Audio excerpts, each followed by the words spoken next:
should know about me is that I will immediately forgive a fictional villain of all wrongdoings if they buy the main character a beautiful black dress and ask her to rule the world with them.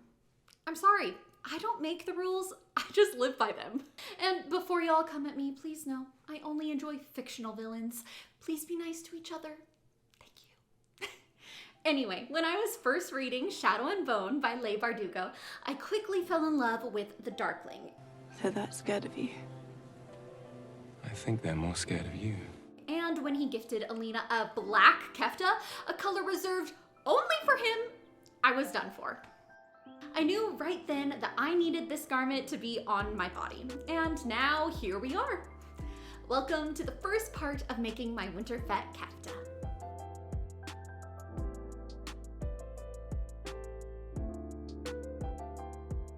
So we can probably all agree that if a big bad shadow man is gonna buy you a fancy dress, he's probably gonna buy you fancy underwear too.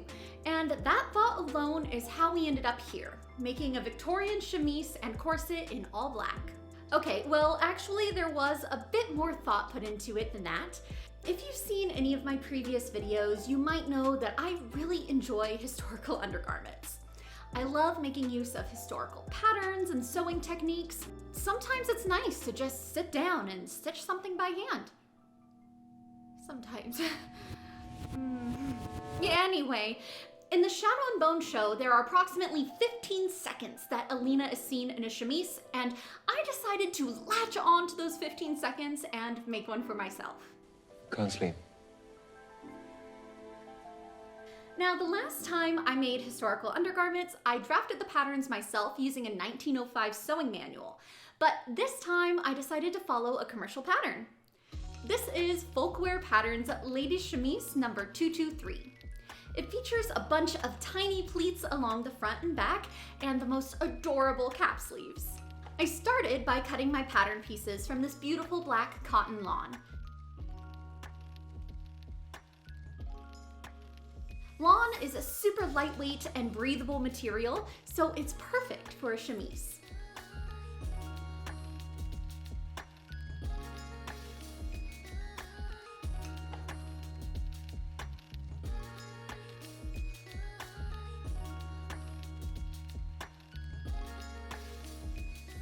One of my favorite parts of historical sewing is how meticulous it is.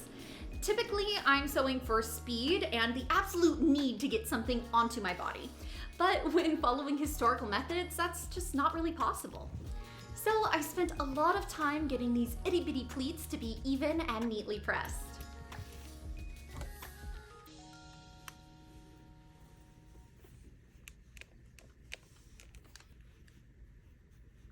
Once I liked where they were, I basted them into place.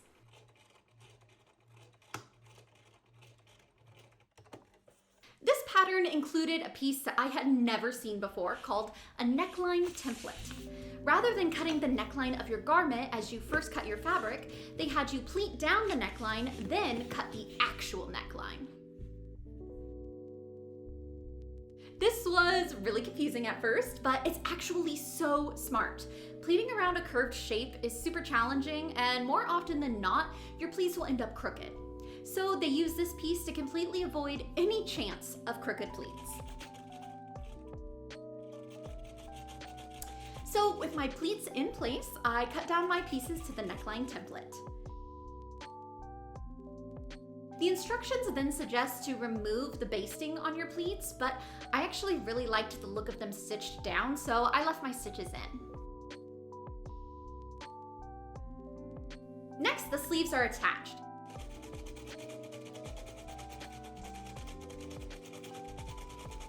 Here's another cool historical technique that I wouldn't have thought of. The sleeves come with this extra pattern piece for the sleeve facing.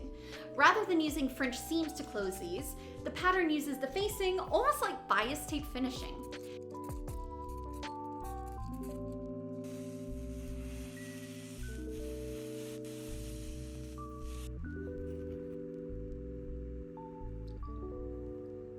It's first stitched to the sleeve seam, pressed over the seam, and top stitched into place. The finished look is just so clean.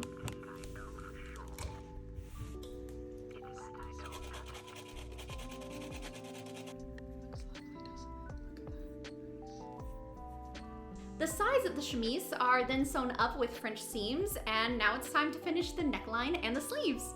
Both the neck and sleeves are finished with a double fold bias binding. I added 2 buttonholes along the neck so I could add this beautiful velvet ribbon and finish the sleeves with this delicate black lace.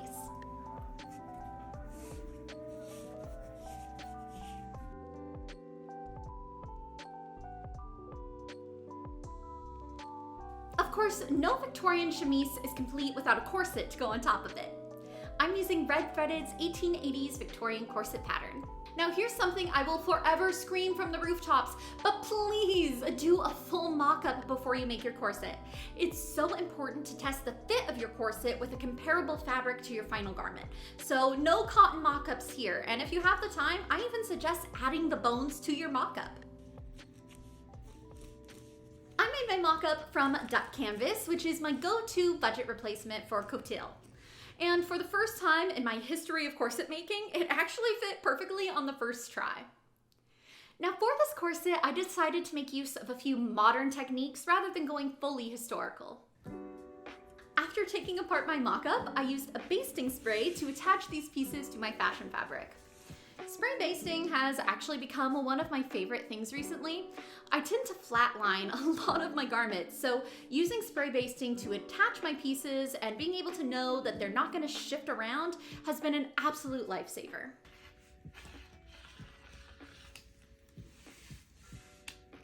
Now with everything cut out and spray basted, I then machine basted the pieces and finished the edges with my serger.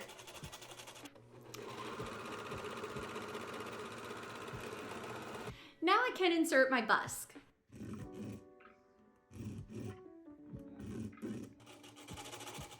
I've marked on my fabric where the busk hoops will need to poke through, and I'm stitching my center front piece to its facing, skipping over the parts where the busk will poke through.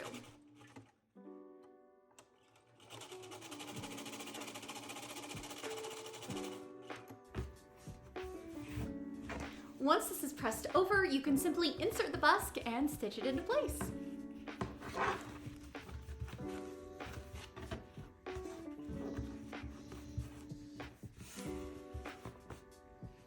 I also like to attach my waist tape to my busk. The waist tape keeps your corset from deforming at the waist, where most of the strain is. So attaching this to the busk makes sure that there won't be any weird pulling at the front. The peg side of the busk is way easier to insert. First, I attach my facing, then I lay the loop side where I want it to attach to the pegs, and dot my fabric where each loop is. Now we can cut little holes there with our snips or an owl if you have one.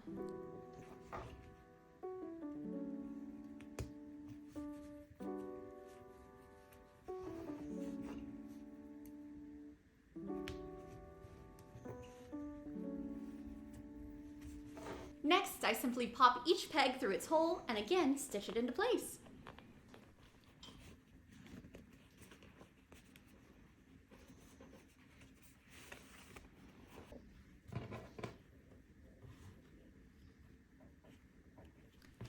From here, we can add our boning channels. For this corset, I followed the recommended bone suggestions. Even though I tend to prefer flat steel, I figured Red Threaded has been in the corset game for forever, and they really know what they're talking about. My boning channels are made of twill tape, and while this is usually my go-to boning channel material, I've been having issues with these bones poking through, so it might be time to upgrade to a more heavyweight channel tape.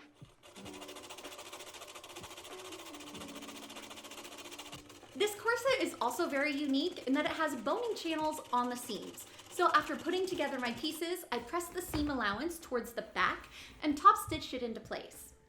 I also caught the waist tape in these stitches. Finally, we can make and attach our lacing panel. I live in an apartment complex, so hammering in grommets sometimes feels like a spy mission as I sneak into the parking garage to hammer them. So I really don't have any footage of placing the grommets, but please enjoy how beautiful they look once they've been placed. I attached the grommet panels in the same manner as the others and finished my corset with some beautiful gold satin bias tape and a little bit of Venice lace. I love adding finishing details like these to my corsets. I think they really complete the look. Another little detail that really ties the look together is flossing. Flossing is a functional embroidery technique which helps to hold your bones in place and keep them from popping out of their channels. I used 2 colors of metallic gold DMC to create these little herringbone patterns.